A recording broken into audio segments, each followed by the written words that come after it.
Joining me now is a man not known for sitting on the fence. He passionately opposed the invasion of Iraq, and now he feels that Hezbollah is justified in attacking Israel. The Respect MP for Bethnal Green is in our central London studio. A very good evening, good morning rather, to you, Mr. Galloway. How do you justify your support for Hezbollah and its leader, Sheikh Hassan Nasrallah? A preposterous way to introduce an item, and what a preposterous first question. 24 years ago, on the day my daughter was born, and I've just celebrated her 24th birthday, I had to dash to the maternity hospital to see her given birth from a mass demonstration in London against the Israeli invasion and occupation of Lebanon. Israel has been invading and occupying Lebanon all of my 24-year-old daughter's life. The Hezbollah are a part of the Lebanese national resistance who are trying to drive, having successfully driven most Israelis from their land in 2000, Israel from the rest of their land, and to get back those thousands of Lebanese prisoners who were kidnapped by Israel under the terms of their illegal occupation of Lebanon. It's Israel that's invading Lebanon, it's Israel that's attacking Lebanon, not Lebanon that's attacking Israel. You've just been carrying a report of 10 Israeli soldiers on the border getting ready to invade Lebanon, and you ask us to mourn that operation as if it were some kind of war crime. Israel is invading Lebanon and has killed 30 times more Lebanese civilians than have died in Israel. So it's you who should be justifying the evident bias which is written on every line on your face and is in every nuance of your voice and is loaded in every question that you ask.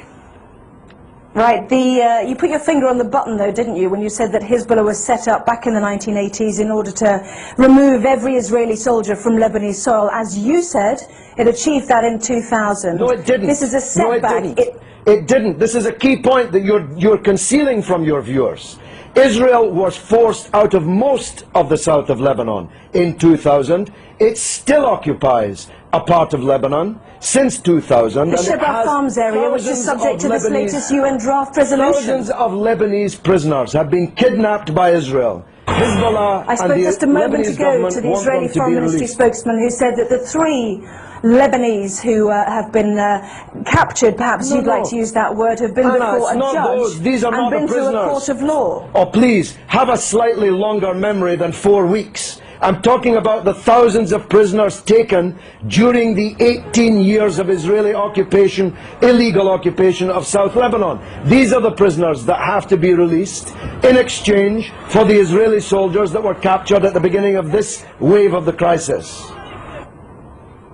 Can I ask you about a report that's in today's Sunday Telegraph, which showed that Iran has given Hezbollah long-range missiles capable of targeting any part of Israel. Iran, according to this Iranian MP who helped found Hezbollah, has also said that Iran has given the authorization to target Tel Aviv. Can you blame Israel for wanting to destroy those missiles? This is preposterous. America has given Israel missiles that can target not just every city in Lebanon, but every city in the Arab and Muslim world, including Iran. Why should America be allowed to give long-range missiles to Israel, including hundreds of nuclear missiles, but Iran is not allowed to give missiles? Because it's given it to a terrorist organization. But they're not a terrorist organization. Only in the mind of Rupert Murdoch's Sky and the Times and the Sun and the News of the World. I'm going to stop you there, Mr. Galloway.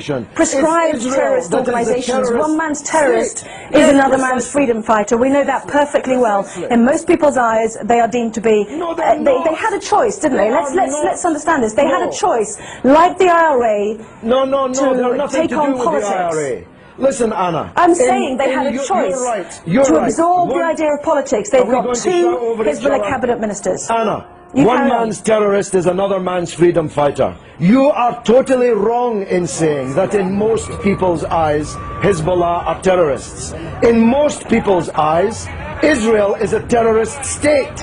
It's the fact that you cannot comprehend that fact that leads to the bias which runs through all of your reporting and every question that you've asked me in this interview. Can I ask you one question? I was relating to the IRA and Sinn Féin. They have decided to embrace politics. Hezbollah had the chance to embrace politics. They've already got two cabinet ministers. They're well respected in the south. In politics. They are. That's what I'm saying. Of the south if you of listen to Lebanon. me, I'm saying they've got two cabinet ministers already. They had a chance to do that. Why did they need to capture and kill Israeli soldiers on the border? Surely that sets back their Because ambitions Israel to be a occupies their political force country. inside a democratic Lebanon. Look, because Israel occupies their country and holds thousands of their compatriots as kidnapped hostages in their dungeons. It's really very simple, except if you think only in a clock that goes back 4 weeks. If you know, and you're old enough to know better, that this origins of this conflict are not 4 weeks or 4 years or 14 years, but are decades old. You want people to think that the crisis started when the clock started ticking on Sky News. No, I don't. I Unfortunately, don't the at people all. in Lebanon I want know to ask you differently. one. Yeah, I want to ask you one final question. Do you think that the 4 weeks that we've seen, as you mentioned, the 26 days of this crisis, has set back Hezbollah's ambitions? Not only are Hezbollah Israeli is winning the soldiers now war. over You've the just border. been Let me reported. finish. Let me finish. Would you mind let me finish, please? Not only are Israeli soldiers over the border in sizable numbers, but also there claims to be a good political organization to help a democratic Lebanese government with the Syrians who've also now left an independent state. That has also come to blows as well. What a silly question. What a silly person you are. Hezbollah is winning the war. You can see it on the other half of the screen. Hezbollah is more That was popular not today. my question. Hezbollah is more popular today in Lebanon, amongst Christians, amongst Sunnis, amongst Shiites, amongst all Arabs, amongst all Muslims, than it has ever been. It's Israel who's lost the war, and Bush and Blair, for politically organizing the war, who've lost politically. This is a defeat Okay. for Bush and Blair Let me and se- Israel. Right. Everybody but you can see it. Let me separate out that question then. Is it a setback, given that Hezbollah was set up in order to get Israeli soldiers off Lebanese soil, that there are now more Israeli soldiers on Lebanese soil than there were 26 days ago? Well, they seem to be getting a bloody good hiding on the other half of the screen that I'm watching. Maybe you can't see it, but I'm watching them getting a bloody good hiding in the war. So if that's a success, I'm not sure what a failure would look like. The reality is that this conflict will go on. The United Nations resolution solves nothing, gives Lebanon nothing, gives the prisoners in Israeli dungeons nothing, and as Anne Clewid, my erstwhile colleague, was just saying, Israel has just kidnapped even more Palestinian politicians, cabinet ministers, members of parliament, and thousands of others held in Israeli dungeons, and this war will continue until the overall settlement is reached. That settlement must mean Israeli withdrawal from all occupied territory that it currently holds since the war in 1967, the release of all political prisoners, and a state for the Palestinians with East Jerusalem as its capital. No justice, no peace. You're not going out of business as a newscaster in Jerusalem anytime soon, believe me.